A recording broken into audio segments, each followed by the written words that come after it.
वर्ष 2001 में जब संसद पर हमला हुआ था तो उसके बाद अटल बिहारी वाजपेयी सरकार ने बॉर्डर पर सेनाओं को तैनात कर दिया। जम्मू कश्मीर से लेकर गुजरात तक सीमा पर भारतीय सेना इस तरह खड़ी हुई कि आदेश मिलते ही हमला कर सके।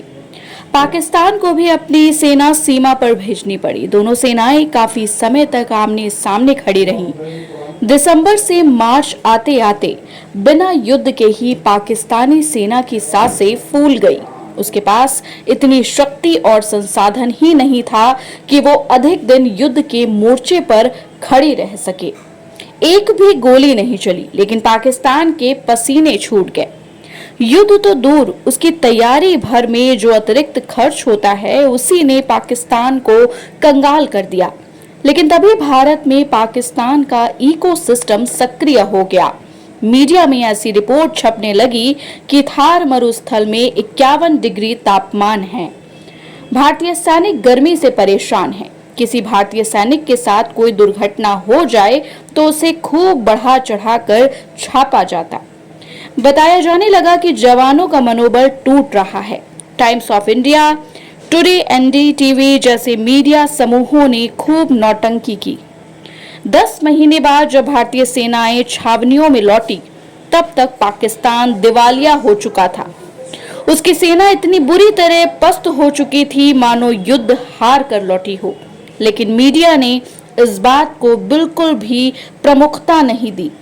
उल्टे वाजपेयी सरकार पे ताने मारे गए कि जब युद्ध लड़ना ही नहीं था तो सेना क्यों भेजी। भारत की स्थिति आज उन दिनों की तुलना में बहुत मजबूत है। पाकिस्तान भारत लेने आया तो पीछे से बलूचिस्तान और तालिबान वाले तैयार बैठे हैं।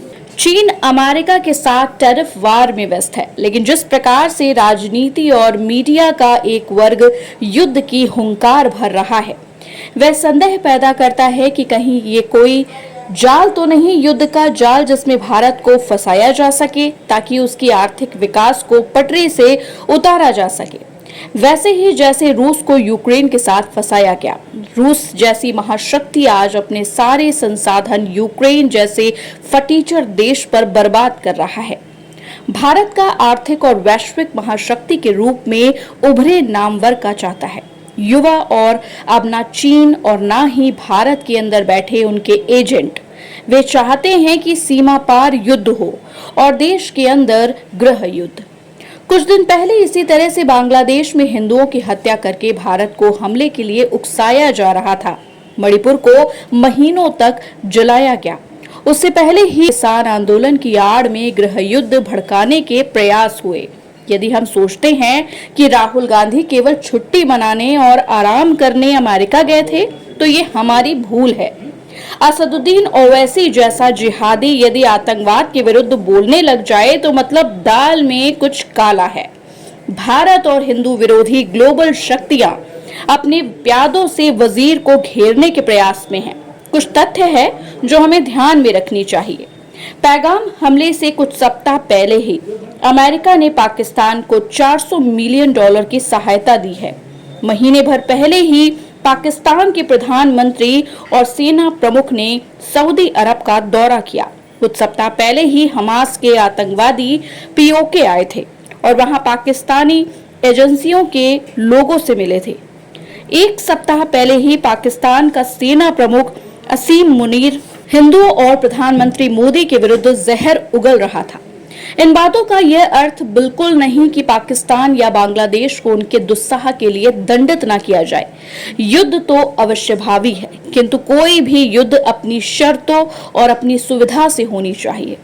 युद्ध एक निश्चित परिणामों के लिए लड़े जाने चाहिए, न कि अपने आक्रोश को शांत करने या जनभावना को संतुष्ट करने के लिए। पाकिस्तान, बांग्लादेश या किसी भी बाहरी शत्रु के साथ क्या करना है ये सरकार और सेना पर छोड़ दे। वे आज हमला करे, 6 महीने बाद करे या ना करे, सरकार के पास तरीके हैं। सिंधु का पानी रोकना तो उनमें से केवल एक है। हमारे लिए केवल इतना पर्याप्त है कि हम अपनी गली, मोहल्ले, कॉलोनी, सोसाइटी के आसपास बसे आदि मोर्चे के शत्रुओं पर कड़ी नजर रखें। उन राजनीतिक दलों पर भी नजर रखे जो वोट बैंक के लिए नीचता की सारी सीमाएं लांघ सकते हैं। चैनलों, अखबारों से लेकर यूट्यूब गुरु तक की एक बड़ी लश्कर उनके पास है। कुछ भाड़े के विदूषक भी इसी बहाने पब्लिसिटी लूटने में लगे हैं। उन सबकी पहचान करें, जितना संभव हो उनका सामाजिक बहिष्कार करें। सेना केवल सरहद का युद्ध जीत सकती है। देश के अंदर की रखवाली हमें और आपको ही करनी होगी।